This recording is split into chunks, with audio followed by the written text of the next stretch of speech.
With me is Malaysia's Digital Minister, Mr. Gobind Singh Deo. So, welcome to WION here in Davos. And my question to you is about Malaysia. What's the model or the way forward that you have taken when it comes to digitization and, of course, AI? Thank you very much.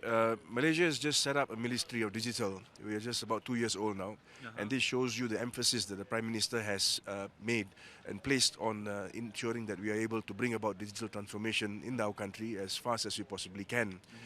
We understand that today's subject is about AI. The Uh-huh. question is, how do we ready our country for AI? Okay. There are three different areas that we're looking at. We're looking Okay. at building infrastructure. We're Okay. looking at ensuring there's also trust, and ultimately there's talent. So that if you have infrastructure which is trusted and secure, you want to make sure that people have the talent to actually use that infrastructure. Uh-huh. Now, in all of this, we have realized that there are many challenges moving ahead. First and foremost, when it comes to data, we realize that there's a need for us to focus on digitizing data. Okay. Governments have lots of data. A lot of it needs to be digitized. Hasn't been digitized yet. It's still in analog form. It's still in visual form or a combination.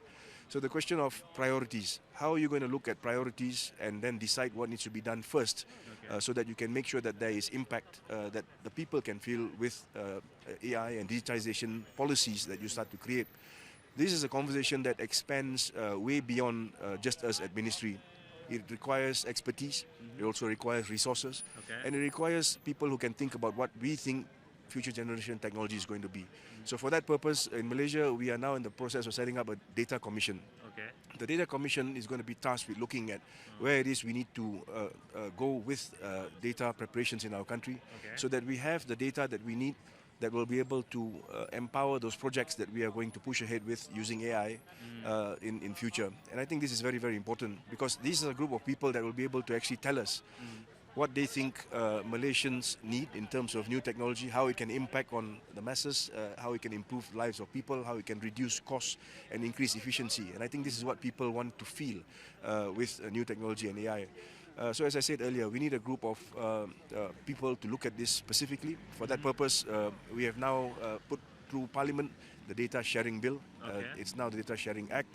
It creates a data committee which we hope will evolve into a data commission as we go ahead. That in respect of data. Now, in terms of compute power, I mean, you can have all the data, but you also need compute power to make sure that you're able to adopt technology and use AI with that data and bring about solutions that solve previous problems. Malaysia has, in the last 18 months or so, been very aggressive in terms of data investments, data centers in the country. We have got many of the global giants in Malaysia now, and I think those investments are definitely an indication of confidence that even they have in the Malaysian ecosystem. So we have actually worked on that in the last 18 months as well. And now it comes back to impact. You have the data, you have the compute power, you have the experts that are looking at it, and the talent. The question is, which areas do you want to look at to ensure that they are impact? We're looking at 6 areas. We're looking at health, agriculture, government digital services, security, which is basically what you call matters which relate to the home ministry, and ultimately also how we can empower the SMEs and the MSMEs in our country, because that is what we think will propel what you call a significant change in GDP when it comes to the contribution of the digital economy to our country. So those are the key areas that we're looking at now. That is really something that is being managed by the National AI Office, which we set up last year. Its job would be to look at how we can ensure that when we are ready with technology, that technology can be directed to those groups of people that need the technology, so that we will be able to actually see them benefit from these investments that we have made. And ultimately, that, I think, is the idea behind digital transformation, and that is the way forward insofar as we are concerned in Malaysia. So you've given an overview about what's the thinking like in Malaysia, but in terms of digitization, you made an important point as to how it helps the lives of the people. Now, in global South, this is a key crucial issue. The digital public infrastructure is used rapidly, whether it's in India, whether it's in Malaysia.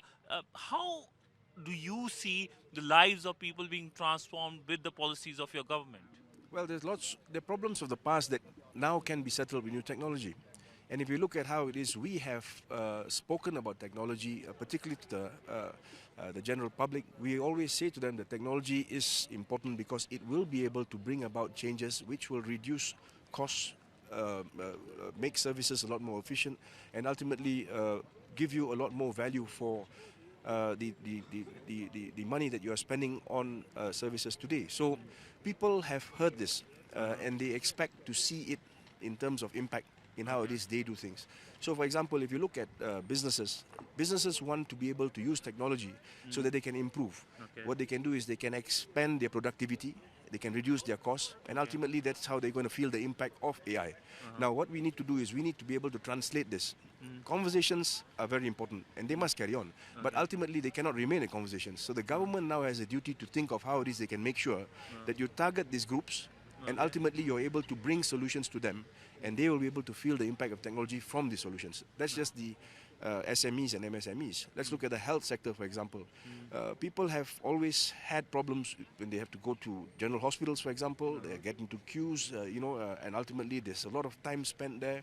And there's a lot of complaints about how these things could be made more efficient if you have a proper technology use, AI, which basically allows you with proper appointments so that you don't have to waste time. You come to the hospitals, you get treated, you take your medication, you go back, and you save time and cost. And this is how people feel the real impact of technology. When it comes to agriculture, for example, if you're able to tell farmers that this is the kind of technologies available, how it is they can actually start saving on fertilizer that they use, how it is they can look into improving quality, and then ultimately they will see an increase in the income that they otherwise would have seen. I think this is where people will actually start to now buy into this whole concept of digital transformation and how they too must pivot and use technology to change the way they do things so that they can benefit from technology. So again, as I said earlier, conversations are key. Yes, research, resources, expertise, all of that, very good, and that must carry on. But ultimately, we must not forget that these solutions must reach the targeted groups that need help, and ultimately, they are the ones that must feel the real and true impact of digital transformation on their daily lives. AI, we have been discussing. Do you see AI as a challenge or an opportunity?